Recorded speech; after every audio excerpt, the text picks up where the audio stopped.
with news for kids. Ever wonder where those amazing costumes and props go after a movie is made? Well, just take a look inside this amazing building. So what is this big place? This is the Lucasfilm archives, and this is where we keep all the models and costumes and props for all of George Lucas's films. Are you kidding? That means stuff from Star Wars and Raiders of the Lost Ark. And Don Byes, the archivist, is an expert on all of it. So this was Darth Vader. That's right. He was really tall. Was this as tall as the real actor was? That's right. David Prowse, who played him, was 6'7". He was a bodybuilder from England. Can you show some of the props you have? Sure. Right over here, we have, this is Luke's lightsaber from Return of the Jedi. So was the beam just added in? The beam was actually, I'll show you this stick right here. They put this stick in there, and then they fought with it, and then later on they animated the glow over it like a cartoon. So that's how they knew how to go like that, Hit each other, right? Cool. Look at this. What's that? That's Wicket the Ewok. Oh. And over there, I recognized Yoda, but this is a new one. Now, the original Yoda, unfortunately, is decayed. It's made out of a material called foam latex, which is really brittle. But that's the original costume that's on that puppet. Everywhere you look, there are familiar faces, so to speak. That's R2-D2 and C-3PO. C-3PO was a costume worn by an actor named Anthony Daniels in the film. So that's how they move. Right. And R2-D2 was sometimes a person in costume, sometimes a radio control robot. How could a person move in that? He was a very small person, first of all. He was only 3'8", I think. Oh. And he put his legs in the feet of the actual robot, and he just wobbled like that. And that's how R2 moved. Cool. Can this one move? Yeah, that one's a radio control unit. Can we see him move? Sure. And he was used in the movie? Yeah, he was made for Empire Strikes Back. Cool. Hey, can you dance?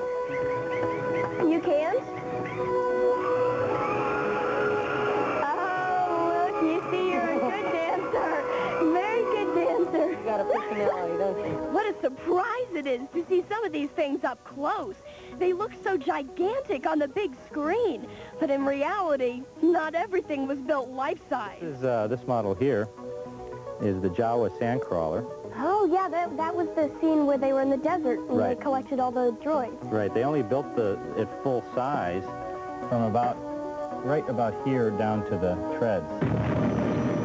This is the Falcon. the Millennium Falcon, Millennium right? Falcon. They actually built this one full size in London, so it was 86 feet long by about 60 feet They wide. built a real spaceship. Real spaceship. It's all made out of plywood and steel and decorated like that. Now, a lot of these models are made from model kit parts. If you see all the detail on here are actually parts from a model kit that you buy in the store. So that huge Death Star that was supposed to be as big as a moon, it's really this big. That's right. And the other interesting thing about this one is that it doesn't appear in the movie this way. In the movie, they flopped the image so that the dish is over here and all the detail stuff is over here. Cool. What's this made out of? The basic sphere is the plexiglass, a plastic, and then the detail here is all brass. And these little threads that looks like fish line is actually fiber optics, and that makes little pinpoints of light all over the place. And this is cobwebs. Yeah, we have cobwebs here. What a fabulous trip through movie history. And Star Wars isn't the only film represented here.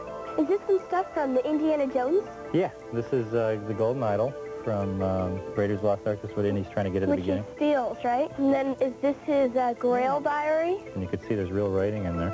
They aged it with tea to make it look like a real old book. Cool. Was this the Grail? The Holy Grail from Indiana Jones and the Last Crusade. This is also from Indiana Jones and the Last Crusade. This is the Cross of Coronado when River Phoenix played young Indy. Was this his hat? That's Indy's hat, Harrison Ford's hat. He actually wore that. Put it on, Mike. We definitely got into this Indy thing. I am wearing the same jacket as Harrison Ford in Indiana Jones. That is cool.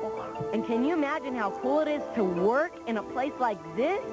Don says it's like a dream come true. Well, that's stuff I wanted to be Luke Skywalker and Han Solo and Chewbacca and R2-D2. So it was. And you can. And now I can, yeah. I could dress up and run around the archives. And no one would know. No one would know. And no one does know.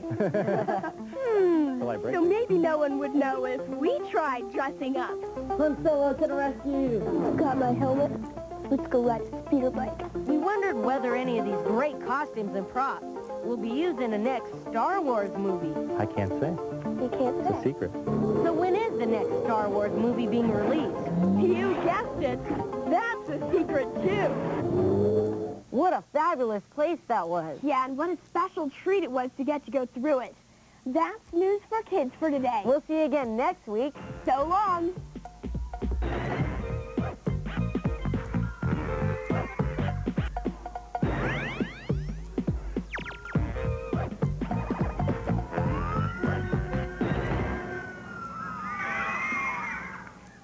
Teachers and parents, you can purchase a copy of this program for $12.95 plus shipping and handling by calling 1-800-206-5916. News for Kids has been recommended by the National Education Association.